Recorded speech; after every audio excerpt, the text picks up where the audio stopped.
हमारे साथ ऐसा कितनी बार होता है कि हम अपनी किस्मत को कोसते हैं। हमारी किस्मत फटी है।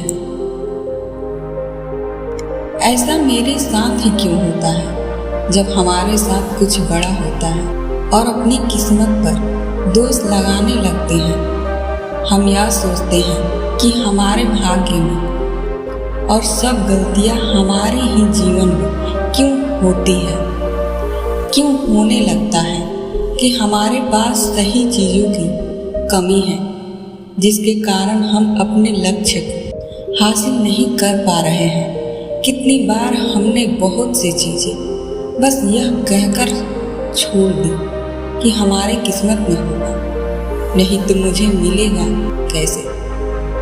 हम तो अपने आप को यह तक तसल्ली देते हैं कि इसमें मेरा दोष क्या है। ऐसे विचार आपके मन में भी आते हैं तो यह कहानी आपके लिए। एक दिन एक व्यक्ति महात्मा बुद्ध के पास आया। उसने महात्मा बुद्ध से कहा कि मैं अपनी किस्मत ठीक करवाने आया हूँ। मैं बहुत दुखी रहता हूँ। मैं जो भी करता हूँ वह खराब हो जाता है। मेरी किस्मत मेरा साथ नहीं देती। मैंने सुना है कि आप सभी की समस्याओं का समाधान करते हैं। क्या आप मेरी भी फटी किस्मत को सुधार सकते हो? महात्मा बुद्ध जी ने कुछ पल उसकी आंखों में देखा और उसने पूछा, फटी किस्मत तुम्हें कहाँ दिखे? तुम्हें ऐसा क्यों लगता है कि तुम्हारी किस्मत फूटी है?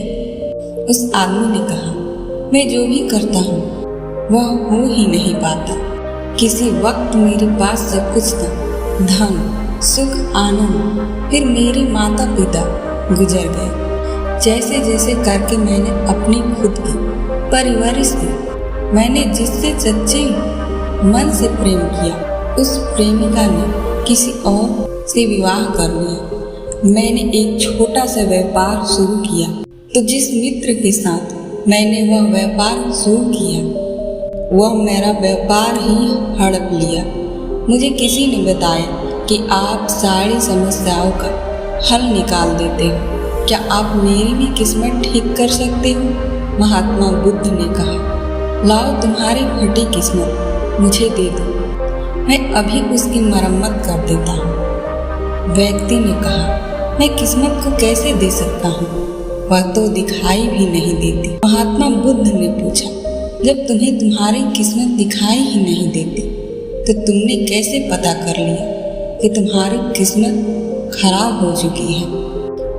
उस व्यक्ति ने सोच कर बोला, मेरी किस्मत खराब है तभी तो मेरे साथ सब कुछ गड़बड़ हो जाता है।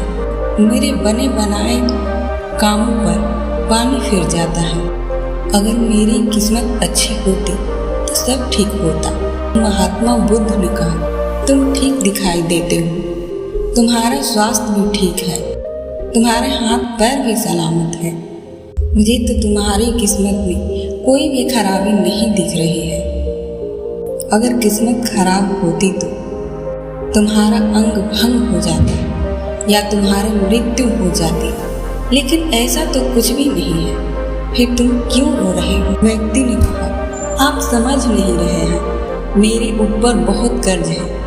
जिनसे मैंने कर्जा लिया है वे मुझे धमकी देने आते हैं।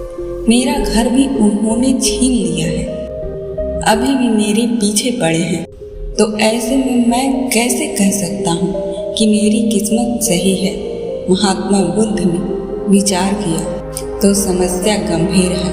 व्यक्ति ने उदासीनता से कहा, जी हाँ, अब आप समझिए ना, मैं कितने बड़े दुख से गुजर रहा हूँ। महात्मा बुद्ध ने आवाज में समझाया, तुम्हारी किस्मत अच्छी है कि तुम जीवित हो। इस दुख का सामना करने के लिए तुम अपनी समस्याओं का सामना कर सकते हो। व्यक्ति ने कहा, बुद्ध, आप नहीं समझ रहे। तब महात्मा बुद्ध ने उससे कहा, समझ तुम नहीं रहे हो, आओ मेरे साथ आओ। महात्मा बुद्ध उस व्यक्ति के साथ पास वाले नदी के किनारे ले गए और कहा, यह देखो इस बहती नदी को। इस नदी में मैं अगर एक पत्ता गिरा देता तो तुम मुझे बताओ ये पत्ता किस दिशा में बहेगा। व्यक्ति ने कहा, पत्ता तो नदी के बहाव के साथ नदी की दिशा में ही जाएगा। बुद्ध ने कहा, बिल्कुल सही। अब बताओ पत्ते की किस्मत किसके हाथ में है। व्यक्ति ने कहा, इस पत्ते की कीमत नदी के हाथ में है। वह जहाँ जाए उसे वहाँ ले जा सकती है। तो महात्मा बुद्ध ने कहा, लेकिन पत्ते तो मेरे हाथ में है, मैं चाहूँ तो इसे नदी में डाल सकता हूँ। व्यक्ति ने कहा, तो फिर इसकी किस्मत आपके हाथों में है, आप जहाँ चाहें इसे डाल सकते हैं। महात्मा बुद्ध ने कहा, लेकिन इस पत्ते की कीमत मेरे हाथ में नहीं है। मैं जितना भी चाहूँ इस पत्तों को सूखने से नहीं रोक सकता, यह सूख ही जाएगा। जब तक यह पेड़ पे था वह हरा था, इसे ऊर्जा मिल रही थी, लेकिन अब यह पेड़ से अलग हो गया है। अब बताओ इस पत्ते की किस्मत अच्छी है या बुरी है।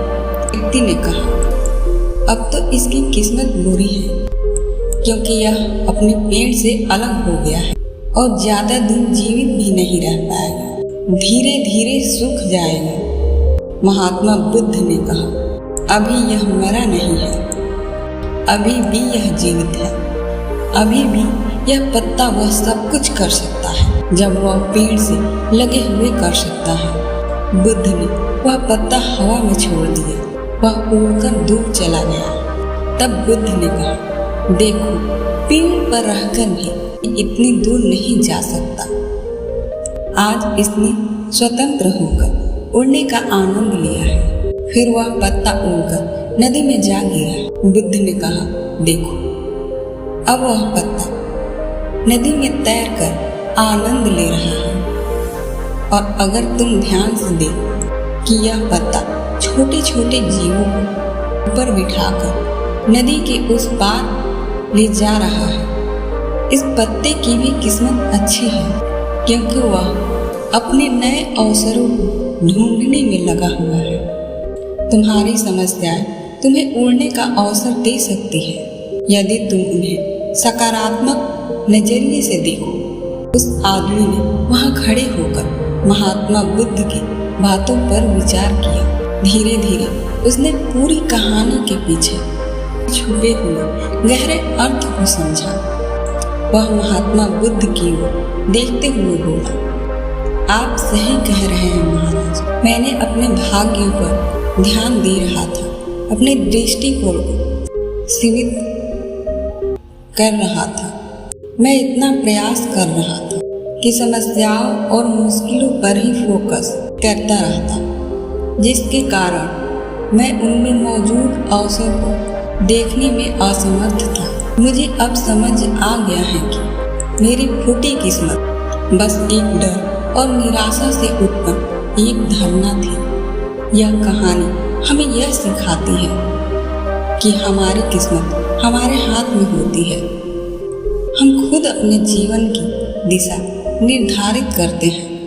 हमारी समस्याओं का हल ही हमें ही निकालना पड़ता है।